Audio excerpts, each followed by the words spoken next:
That's the easiest way to accomplish right. this. And whatever they do, whenever they call their own dentist, you know, that's good to let the dentist know that they are concerned about this. Right. Because the dentist becomes very responsive when he hears that type of initiative. Yes, I bet. And you would, obviously, if one I of your would, patients yes. called and said, Dr. Baxter Sapp, have you ever heard of the Oral Longevity Project? Of course, we know what your answer would be, but I bet of those 4,500 dentists that were down here, just from North Carolina dentists down here a couple of weeks ago, there's probably quite a few of them that may not be familiar with the Oral Longevity Project. We have talked to a few. We've run into it. They were not, you know, aware of it. Right. And as a result, you know, it's so interesting. We get so much mail. Oh, yeah. We get so much mail, third-class mail, day in and day out, and you can't go through all of it. Right. And sometimes the very thing that you need to see, like that DVD that came from GlaxoSmithKline and Sure. the ADA, I looked at it and almost threw it away.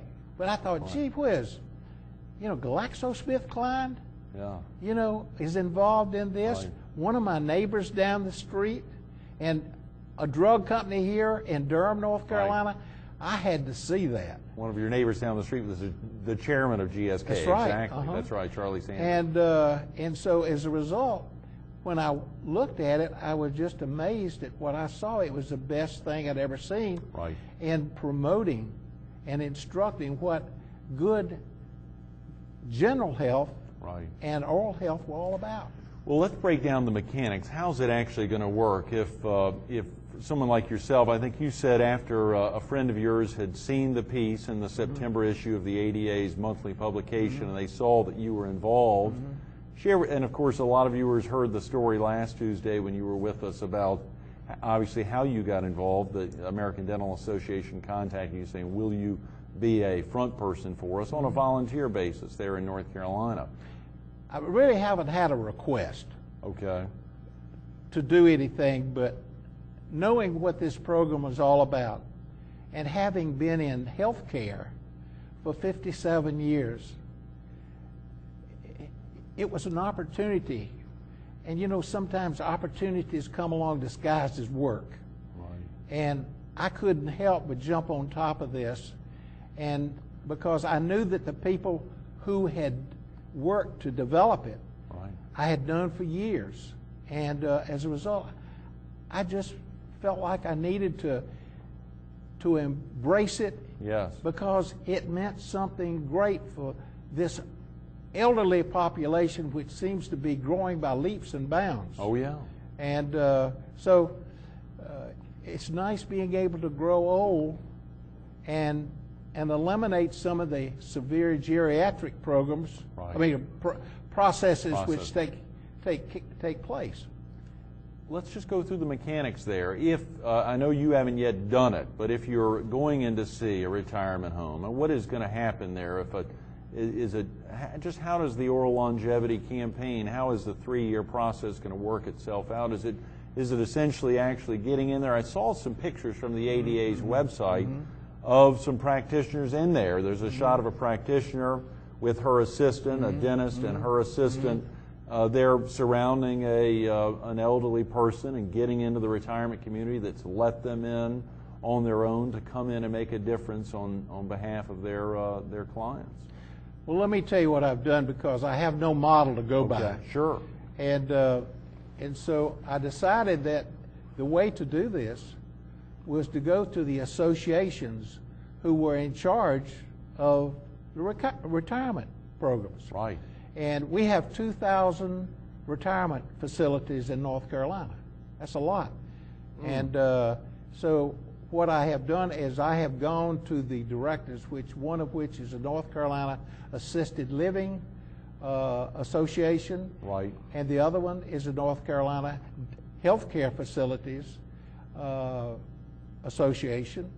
And I've met with them, and they are individuals who are in contact and work with most all of the healthcare facilities. Now, in doing so is that I have received the support from them to help me in whatever manner was necessary to talk with the healthcare facilities. Right. And so as it is right now, I have one facility that is in Durham, Springmore, which has consented to allow us to come in.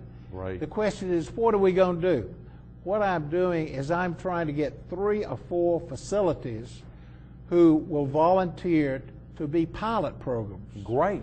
And if you get a pilot program and you've just got a few programs involved, then your communication system is so much better off. It's like doing research to understand what is going to make this work. Right. And will it work? And I'm convinced it can work. All we've got to do is just find that little avenue that makes everybody comfortable. The facility, the patient, and the caregiver. Yes. Of doing what is necessary to make these people healthy.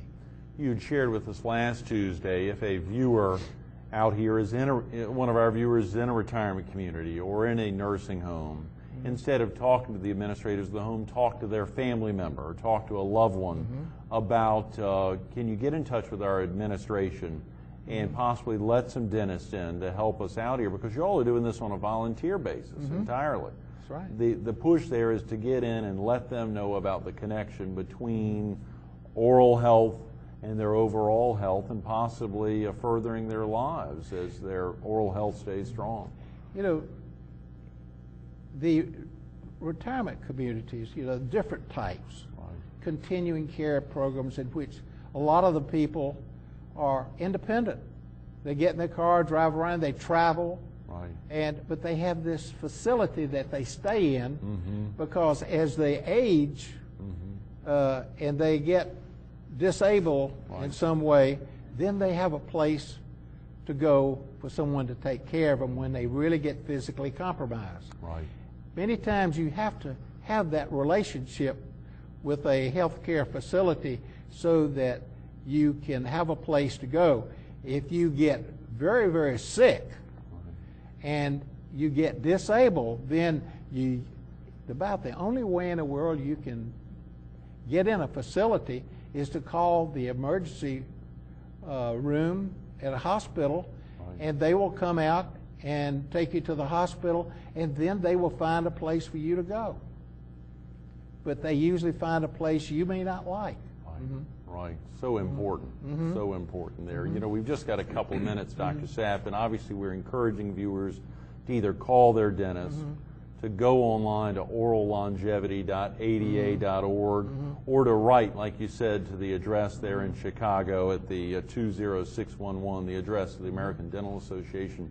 You know, for you, as you think back, was it that experience either growing up being there at Chapel Hill and the hitchhiking event where you talked to a woman, obviously, who said, as you shared with us last week, if you ever get into dentistry, make sure and let us know. Did you ever imagine back then in your late teens or early 20s that you'd be sitting anywhere 60 years later and highlighting or thinking back on your 57 years of dental practice? I had no earthly idea about that.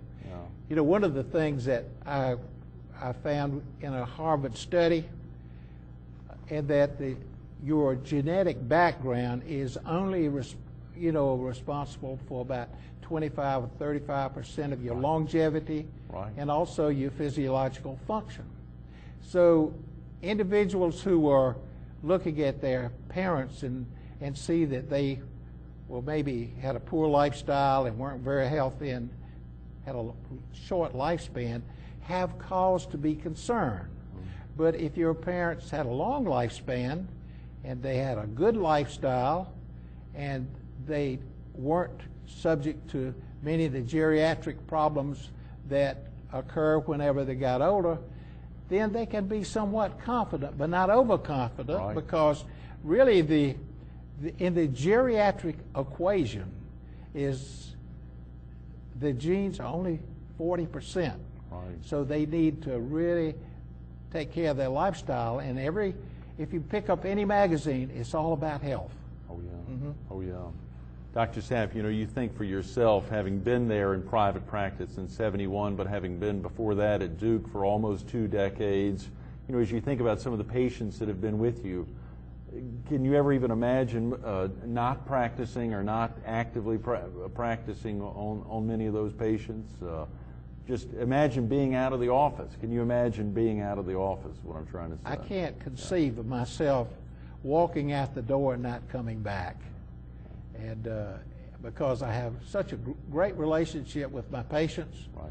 as most dentists are. Yeah. And I think dentists have a special way of making the relationship with a patient special. Right. And so many patients are very, very dedicated to their dentists and support them. They find that they give them the type of service that they're looking for. Oh, yeah. Mm-hmm. I know a Myrtle Beach area resident that drives to the Triangle on a quarterly basis to see their dentist there in Durham. So folks do get that. That's right. That symbiotic relationship. I'm sorry, we've run out of time. Good. Again, Dr. Sapp, last Tuesday here at Coastal Carolina University. Again, today, we're thrilled to get you back in. We wanted to go over those gorgeous pins you've got there on your lapel, the lapel pins, but we'll have to do that the next time we see you. I hope to get back and see you again. Let's pray so. Stay tuned to a little more of Dr. Baxter Sapp Jr. coming up next. Think about that hitchhiking experience as a teenager. Wasn't that thrilling hearing him share that? And to think that turned into a patient that he served for 4 generations. He shared with us a couple of weeks ago about another patient. His family served for 4 generations and continues to serve. That impact, when we think about older Americans, by 2030 doubling what they are today to 71 million, and by 2050, 1 out of every 5 adults being over age 65. He wouldn't have imagined it 20 years ago when he was the president of the International College of Dentists to be celebrating a long career. He continues to celebrate that career, but it's this volunteer efforts with the Oral Longevity Campaign that makes a difference in his life right now and continues to help him tick. Dr. Baxter Sapp, thanks for everything you do. And I thank you for the opportunity to do this. Absolutely. Okay.